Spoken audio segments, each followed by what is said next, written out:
Samajwadi party के मुखिया अखिलेश यादव की संपत्ति बीते 22 सालों में 17% बढ़ी है और अब उनकी संपत्ति 40 करोड़ के आसपास पहुंच गई है।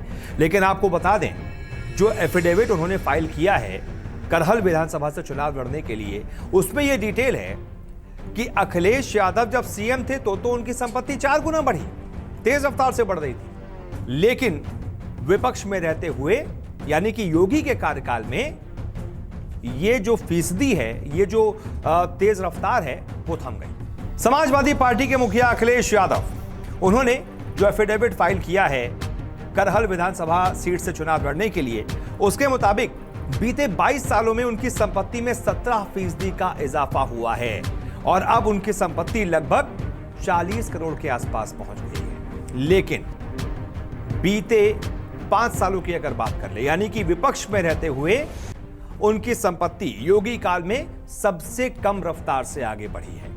जब वो सीएम थे तो सालाना 4% के हिसाब से उनकी संपत्ति बढ़ती थी, लेकिन योगी के कार्यकाल में बहुत कम रफ्तार से उनकी संपत्ति आगे बढ़ी है। अखिलेश ने साल 2000 में कन्नौज से लोकसभा सीट पर उपचुनाव लड़ा था और उसके बाद फिर 2004 में कन्नौज से ही सांसद का चुनाव लड़ा था।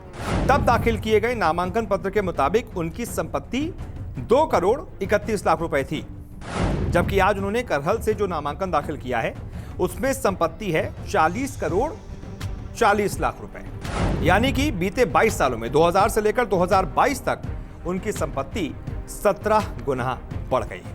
हालांकि अखिलेश की संपत्ति बढ़ने की रफ्तार बड़ी अलग अलग रही। जैसे जब उनकी सरकार थी तब उनकी संपत्ति करीब 4 गुना रफ्तार से बढ़ रही थी, यह उनकी सबसे ज्यादा ग्रोथ रही थी। वहीं योगी सरकार के शासनकाल में बीते जितने भी साल हैं अगर उसको देख लें तो उनकी संपत्ति महज 10% ही बढ़ी है कुल मिलाकर। अब आपको बताते हैं साल दर साल कितनी संपत्ति अखिलेश यादव की थी और किस रफ्तार से आगे बढ़ रही थी।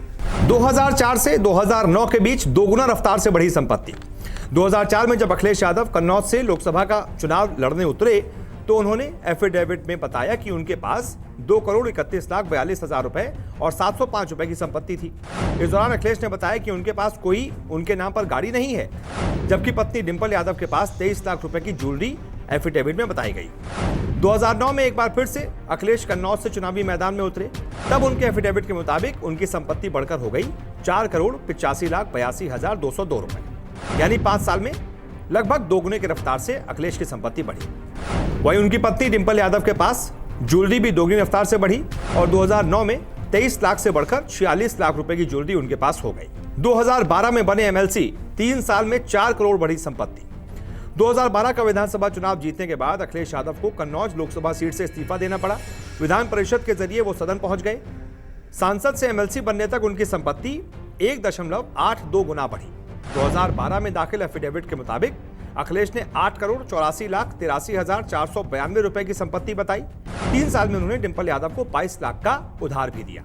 वहीं पत्नी डिंपल यादव की ज्वेलरी में एक बार फिर से इजाफा हुआ और 2012 तक उनकी ज्वेलरी 59 लाख रुपए तक ही पहुंच गई। 7 साल बाद फिर पहुंचे लोकसभा, 4 गुना रफ्तार से बढ़ी संपत्ति। अखिलेश यादव ने 2017 में चुनाव नहीं लड़ा था। 2018 में अपना एमएलसी का कार्यकाल पूरा करने के बाद 2019 में आजमगढ़ लोकसभा सीट से चुनाव में उतरे थे। यहां जब उन्होंने अपना एफिडेविट दाखिल किया तब उनकी संपत्ति 4 गुना रफ्तार से बढ़कर 37 करोड़ 78 लाख 59 हजार 166 हो चुकी थी। अखिलेश के पास 2012 में 5 करोड़ की चल संपत्ति थी, जबकि 2019 में यह बढ़कर 11 करोड़ हो गई थी। जबकि अचल संपत्ति 2012 में 3.5 करोड़ की थी, लेकिन 2019 में 26 करोड़ की हो गई। 3 साल में सिर्फ 10% ही बढ़ी संपत्ति। सांसद रहते हुए अखिलेश की संपत्ति 3 साल में सिर्फ 10% ही बढ़ पाई, जबकि बतौर सीएम उनकी संपत्ति में 7 साल में 4 गुने का इजाफा हुआ था। हालांकि विपक्ष में रहते हुए अखिलेश और उनकी पत्नी ने बचत में ज्यादा विश्वास किया। अखिलेश की 2019 में चल संपत्ति 7 करोड़ थी तो 2022 में यह बढ़कर 8 करोड़ हो गई। वहीं डिंपल यादव की चल संपत्ति में 1 करोड़ का इजाफा हुआ है। 3 साल के दौरान डिंपल यादव ने कोई भी ज्वेलरी नहीं खरीदी, उसकी वैल्यू अभी भी 59 लाख रुपए बनी है। तो ये थी अखिलेश यादव की संपत्ति की डिटेल्स। उम्मीद करता हूं आपको रिपोर्ट पसंद आई होगी। बहुत बहुत शुक्रिया फिलहाल इस वीडियो को देखने के लिए।